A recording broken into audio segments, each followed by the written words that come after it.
Lord. దేవుని పరిశుద్ధ నామంలో అందరికీ కూడా వందనాలండి. అందరూ బాగున్నారా? ప్రతిరోజు ఈ ఉదయకాల సమయంలో మనం అందరం కూడా రక్షణ వాక్య కార్యక్రమంలో పాలిభాగస్తులమై మనము దేవుడు మనకి ఇచ్చినటువంటి గొప్ప నియమాలను ఆజ్ఞలను మనము పాటించే వారముగా ప్రతిరోజు ఉదయకాల సమయంలో మనము ప్రభు అయిన యేసుక్రీస్తుల వారిని మనము ఘనపరిచి మహిమపరుచుకొని మనము వాక్యం ద్వారా ధ్యానించుకొని మన జీవితాన్ని మనం ప్రారంభించాలని, మనము చేయి ప్రతి క్రియల్లోని దేవుడు మనకు తోడై ఉండాలని మనమందరం కలిసి ప్రార్థించుకున్నాం. మరి అదేవిధంగా మన యొక్క రక్షణ వాక్య కార్యక్రమాన్ని చూస్తున్న ప్రతి ఒక్కరూ కూడా మన ఛానల్ని అనేకులకు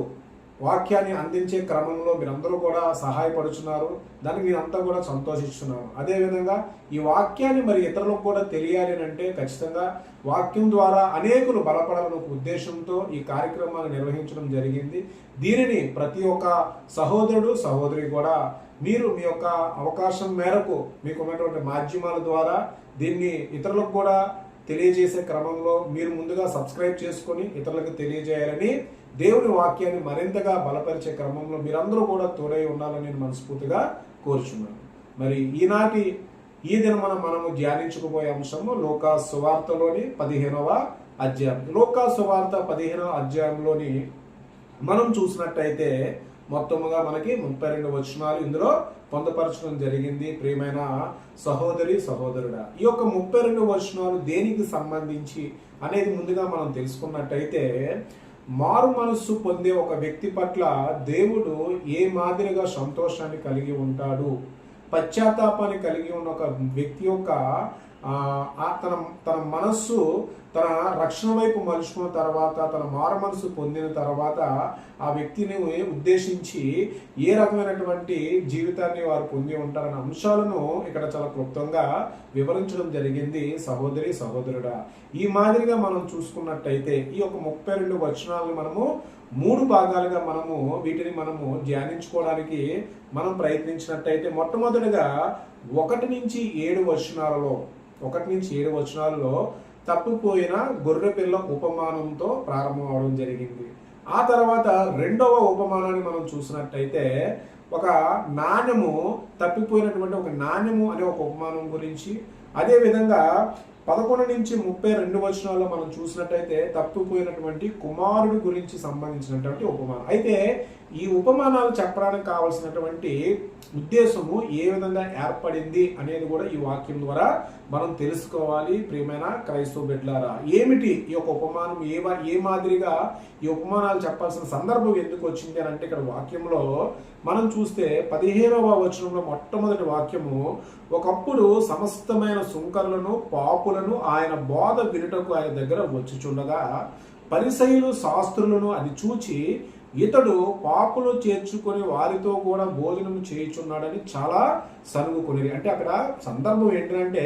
ప్రభువైన యేసుక్రీస్తుల వారి యొక్క బోధ వినుట కోసమట అక్కడికి సుంకరులను పాపులను రావడము ఈ యొక్క పరిసయ్యులు శాస్త్రులు వీరు చూసి, ఏంటి ఈయన మంచి యథార్థమైనటువంటి జీవితాన్ని గడుపుతున్నాడు, కానీ ఈయన చుట్టూరు ఉన్న వాళ్ళందరూ కూడా సుంకరులు పాపులతో గడుపుతున్నాడు అనే ఒక విషయాన్ని గ్రహించినటువంటి ప్రభువుని యేసుక్రీస్తుల వారు ఈ పరిసయ్యులు శాస్త్రులను ఉద్దేశించి ఈ యొక్క పాపము స్వభావం కలిగిన ఒక వ్యక్తి మారు మనసు పొందితే ఏ మాదిరిగా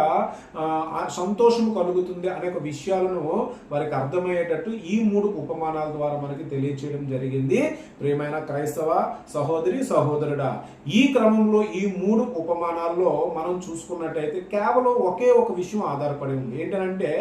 ఏదైతే తప్పిపోయినటువంటి 99 గొర్రె పిల్లలు ఉన్న చోట, ఒక 100 గొర్రె పిల్లలు ఉన్న చోట ఒక 99 గొర్రె పిల్లలు ఉన్నా కూడా తప్పిపోయినటువంటి ఒక గొర్రె పిల్ల కోసము ఆ కాపరి వెళ్ళి దానిని వెతికి పట్టుకొచ్చిన తర్వాత ఆ యొక్క కాపరి పొందినటువంటి సంతోషం ఏ మాదిరిగా ఉంటుందో, లోకంలోని అనేకమైనటువంటి బిడ్డలైనటువంటి అందరిలోని ఉన్నటువంటి వారు నీతిమంతులుగా ఉన్న ఒక వ్యక్తి తన పాపంలో నుంచి తన మారు మనసు పొంది తిరిగి మరలా చేర్చబడినప్పుడు ఏ మాదిరిగా అయితే సంతోషం కలిగి ఉంటుందనే ఒక విషయాన్ని మనకి మొదటి పారబుల్లోని మొదటి వచనాల్లో మనం 1-7 వచనాల్లో మనం చూసుకున్నట్టయితే మనకు తెలుస్తుంది ప్రియమైన క్రైస్తవ సహోదరి సహోదరులారా. అదే విధంగా మనం చూసినట్టు 8-10 వచనాల్లో మనం చూసినట్టయితే ఒక నాణ్యము 10 నాణాలు, ఒక స్త్రీ ఒక 10 నాణాలు ఉన్నప్పుడు ఒక నాణ్యము ఆ ఇంట్లో ఒక చోట ఎక్కడో పడిపోయినప్పుడు దీపం వెలిగించి ఆ నాణ్యం దొరికిన తర్వాత తన ఇరుగు పొరుగు వారిని, తన స్నేహితులను పిలిచి ఏదైతే పోయినటువంటి నాణ్యం దొరికినప్పుడు ఏ మాదిరిగా అయితే సంతోషిస్తుంది, అదే విధంగా పాపాన్ని విడిచిపెట్టి రక్షణ వైపు నడుచుకొని మారు మనస్సు కలిగినటువంటి ఒక వ్యక్తిని కూడా అదే మాదిరిగా ఉండడం వల్ల ప్రభువు యేసుక్రీస్తుల వారు ఏ విధంగా సంతోషిస్తున్నారు అనే ఒక విషయాన్ని కూడా ఈ యొక్క ఉపమానం ద్వారా చెప్పడం జరిగింది. ఇక చివరిగా చూస్తే ఒక మంచి ఉపమానము, ఒక తండ్రికి 2 కుమారులు ఉన్నారు. ఆ 2 కుమారుల్లోని ఒక కుమారుడు తను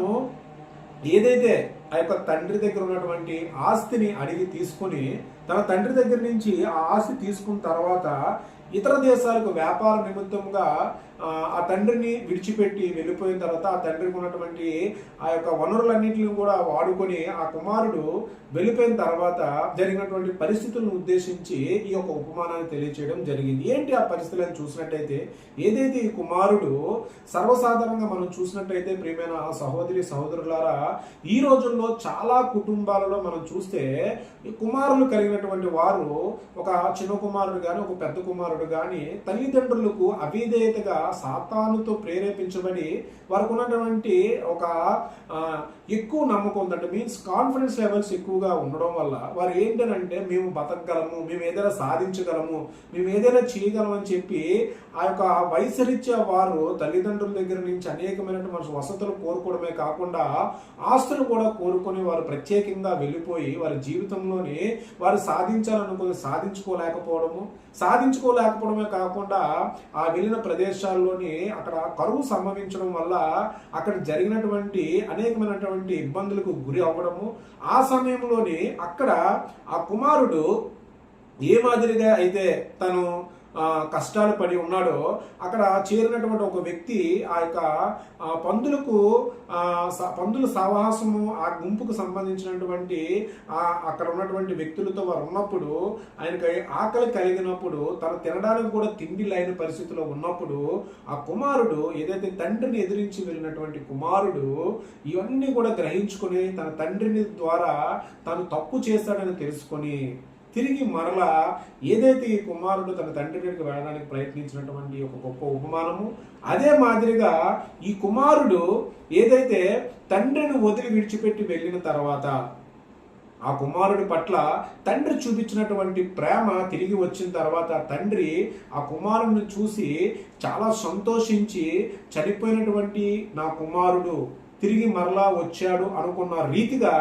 ఆ తండ్రి ఆ కుమారుని మీద చూపించిన గొప్ప ప్రేమను ఇక్కడ వాక్యంలో మనకి పొందపరచడం జరిగింది ప్రియమైన క్రైస్తవ సహోదరి సహోదరుడా. అదే విధంగా మరి ఈ క్రమంలో ఆ 2 బిడ్డలు ఉన్నటువంటి వాడు చిన్నవాడు ఆ యొక్క మారు మనస్సును పొంది తిరిగి మరలా తన తండ్రి దగ్గరికి వచ్చి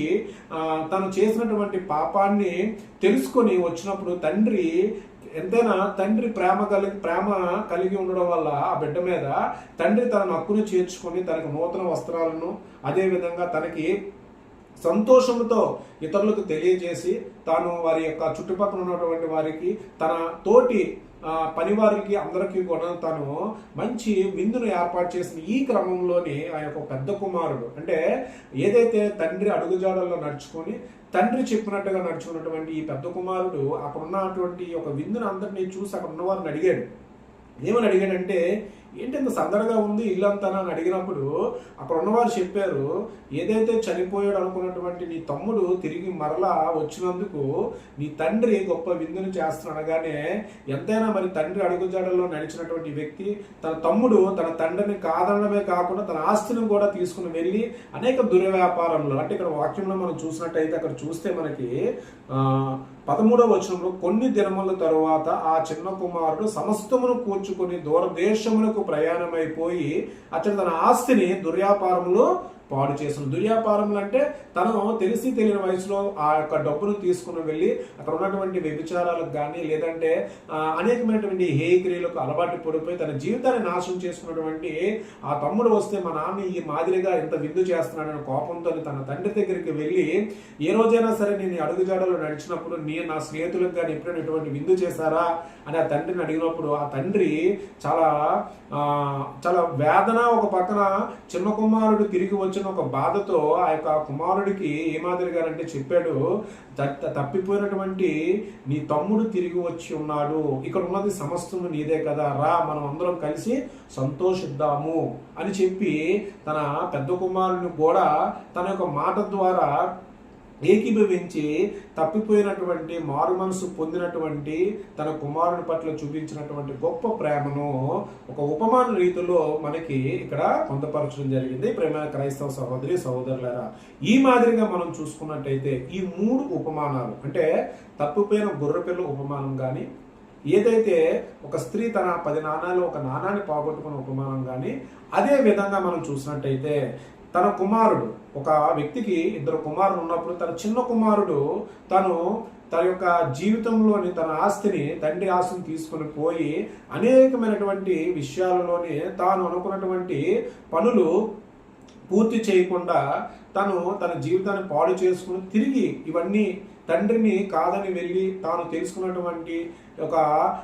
తన జీవితంలో తను పశ్చాత్తాపడి మారు మనసు పొందినటువంటి అంశాలను ఈ 3 ఉపమానాల ద్వారా మనకి ఈ యొక్క అధ్యాయంలో పొందపరచడం జరిగింది. ప్రియమైన క్రైస్తవ సహోదరి సహోదరులారా, మరి ఈ యొక్క ఉపమానం ద్వారా మనం ఏం గ్రహించాలి, మనం మన జీవితానికి ఏ విధంగా అప్లై చేసుకోవాలని అనుకున్నప్పుడు ఏమీ లేదండి, ఒకే ఒకటి, దేవుడు మన యొక్క కుటుంబాలలోని మన బిడ్డల ఎడలు కానీ, అదేవిధంగా మన బిడ్డలు మన ఎడలు కానీ అన్ని విధాలుగా కూడా మనము వారికి సహకారులుగాను, వారు మనకి సహకారులుగా ఉండాలని దేవుని వాక్యం మనకి సెలవిస్తుంది. అయితే ఈ యొక్క క్షణికావేశంలో సాతాను శోధంలో బిడ్డలు వారి స్వతంత్రమైనటువంటి ఆలోచనల ద్వారా వారు ఏదైతే వారు అనుకున్న ప్రణాళికలో కొన్ని సమయాలలోనే సాతానుతో శోధించి వారి యొక్క మార్గాలు వారు మరొక వైపు వారు ప్రయాణిస్తున్నప్పుడు మనము ఖచ్చితంగా బిడ్డల కోసం మనము మన నిత్యుడకు దేవుని ఎడల మనము కృప కలిగి ఉండి ఆయనకు మనము మొరలిడినప్పుడు దేవుడు ఖచ్చితంగా మన బిడ్డల గురించి వారి యొక్క మన ప్రార్థన ద్వారా బిడ్డల యొక్క జీవితంలో మారు మనసు పొందుటకు గొప్ప అవకాశము మనము ఖచ్చితంగా కలిగి ఉండాలి. ప్రియమైన క్రైస్తవ సహోదరి సహోదరుడా, ఈ మాదిరిగా మారు మనసు జీవితం పొంది ప్రతి వ్యక్తిని కూడా మనము దేవుడు ఏ మాదిరిగా అయితే సంతోషం కలిగి ఉంటాడో మనము కూడా మన కుటుంబాలలో మన బిడ్డల కానీ మన సహోదరి సహోదరుల పట్ల కానీ లేదు మన సంఘంలో కానీ మారు మనసు పొంది తిరిగి దేవుని దగ్గరికి వచ్చిన ప్రతి బిడ్డను కూడా మనం అందరం కూడా చేర్చుకోవాలనేది ఈ యొక్క 3 ఉపమానాల యొక్క ముఖ్య ఉద్దేశంగా మనం తెలుసుకోవాలి. ప్రియమైన క్రైస్తవ సహోదరి సహోదరుడా, మరి ఈ ఉపమానాల ద్వారా మారు మనసు పొందే ప్రతి వ్యక్తి గురించి మనం నేను ఈ దినము ప్రార్థించుకొని మనము ఈ వాక్యాన్ని మనం ముగించుకుందాం. తలలు ఉంచుకున్నట్టయితే మనందరం కలిసి ప్రార్థించుకుందాం. మహోన్నతుడా, కృపగల మా దేవ, వందనాలు, స్తుతులు, స్తోత్రములు ప్రభువా. యేసయ్య, నేటి దినము లూకా సువార్త 15వ అధ్యాయంలో పొందుపరచబడినటువంటి ఉపమానాలు ప్రభువా తండ్రి, మా యొక్క జీవితానికి మేము అప్లై చేసుకుని ప్రభువా తండ్రి నాయన, పాప జీవితము పాప స్వభావం కలిగిన మేము ప్రభు వీటన్నిటిని విడిచిపెట్టి ప్రభు మారు మనస్సు పొంది ప్రభువా తండ్రి నాయన, నీ నామంలో ప్రభువా నాయన మేము మారు మనస్సు కలిగిన వారముగా ప్రభువా తండ్రి, మేము ప్రభువా తండ్రి నాయన నీ రక్షణ పొందిన వారముగా మమ్మల్ని ఆశీర్వదించి మమ్మల్ని దీవించు ప్రభువా. మా మాదిరి వల్లే ప్రభు తండ్రి లోకంలో ప్రభు తప్పిపోయినటువంటి అనేకుల్లోని ప్రభువా తండ్రి వారి పాపాలని క్షమించి ప్రభు వారు మారు మనస్సు పొంది ప్రభువా తండ్రి నాయన నీ తట్టు తిరిగినప్పుడు నువ్వు ఎంతగా సంతోషిస్తావు ప్రభువా తండ్రి. అట్టి సంతోషాన్ని ప్రభువా నింపండి, ఆశీర్వదించండి ప్రభువా. కుటుంబాలలో ప్రభువా తండ్రి బిడ్డల కొరకు ప్రార్థిస్తున్నటువంటి ప్రభువా తండ్రి అనేకమైన తల్లిదండ్రుల గురించి ప్రభువా తండ్రి నాయన ప్రభువా తండ్రి ప్రార్థిస్తుండగా ప్రభువా వారి ప్రార్థనకు సమాధానాన్ని కృపను కలుగు చేయండి ప్రభువా తండ్రి. యవ్వన బిడ్డలు ప్రభువా తండ్రి నాయన వారి తల్లిదండ్రులకు విధేయులై ఉండి ప్రభువా తండ్రి నాయన వారి సంతోషంతో ప్రభు వారి జీవితాన్ని గడుపుటకు ప్రభువా తండ్రి వారిని ఆశీర్వదించండి, దీవించండి. మరి రక్షణ వాక్య కార్యక్రమం ద్వారా ప్రభు నేటి దినం దినము ప్రభువా తండ్రి మేము ప్రార్థిస్తుండగా పరిశుద్ధాత్మ సహాయంతో ప్రభువా తండ్రి నాయన ధ్యానించబడినటువంటి వాక్యము మేము మా హృదయంలో స్థిరపరచుకొని ప్రభువా తండ్రి నాయన గొప్ప శక్తిని కలిగి ఉండి ప్రభువా తండ్రి నీ వాక్యానుసారమైన జీవితాన్ని మేము నడుచుకుంటూ ప్రభువా తండ్రి గొప్ప కృపను ప్రభువా తండ్రి దీవించండి, ఆశీర్వదించండి ప్రభువా. మరి యొక్క నేటి దినము ధ్యానించుకున్న ప్రతి మాటను నీ నామంలో వర్ధిలింప చేసి ప్రభువా తండ్రి నడుచుకున్నట్టుకు ప్రభువా దీవించి నడిపించండి. పరలోకమున్న మా తండ్రి నీ నామం పరిశుద్ధపరచబడును గాక, నీ రాజ్యము వచ్చును గాక, నీ చిత్తము పరలోకమందు నెరవేరబడినట్టు భూమి యందు నెరవేరబడును గాక. అనుదిన ఆహారము లేడు మాకు దయచేయండి. మా ఎడల అపరాధము చేసిన వారిని మేము క్షమించిన ప్రకారముగా మా అపరాధము క్షమించండి. దుష్టుల నుంచి శోధన నుంచి తప్పించండి ప్రభు. రాజ్యము బలము మహిమ శక్తి మహిమ నిరంతరం నీవై ఉన్నవి తండ్రి. ఆమేన్, ఆమేన్, ఆమేన్. ప్రియమైన క్రైస్తవ సహోదరి సహోదరులారా, మరి నేటి దినము మనము ధ్యానించుకున్నటువంటి ఈ మాటలను మన హృదయాల్లో మనం స్థిరపరచుకొని మనం నిత్యము కూడా దేవుని వాక్యానుసారంగా మనం జీవించుటకు మనము దేవుని మీద ఆధారపడి మనం నడుచుకున్నట్టయితే తప్పకుండా దేవుని ఆశీర్వాదం మనం పొందిన వారు అవుతాం. మన యొక్క రక్షణ వాక్య కార్యక్రమం ద్వారా నేటి దినము మీ అందరికీ కూడా మరొకసారి వందనాలు తెలియజేస్తూ అందరికీ కూడా నమస్కారం.